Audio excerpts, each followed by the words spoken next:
અમરેલી જિલ્લાના લીલિયા ગ્રામ પંચાયતનો વેરો ભરો પછી જ સહાયનું ફોર્મ ભરાશે એવો ફતવો સામે આવતા ખેડૂતોમાં ભારે રોષ ફેલાયો છે।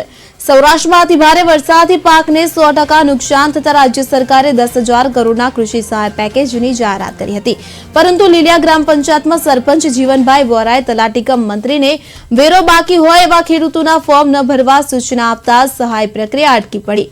સરપંચ રજા પર હોવા છતાં કચેરી આવીને પહેલા વેરો ભરો પછી ફોર્મનું ફરમાન કરતા તેનો વિડીયો વાયરલ થયો છે। તાલુકા વિકાસ અધિકારીએ આ ફતવો નકારી કાઢી તાત્કાલિક તમામ સરપંચોને વેરો બાકીની પરવા કર્યા વિના સહાય ફોર્મ ભરવા આદેશ આપ્યા છે। ખેડૂતો કહે છે કે કુદરતી આફત પછી રાહત મળવાની જગ્યાએ ગ્રામ પંચાયતે વધુ મુશ્કેલી ઊભી કરી છે।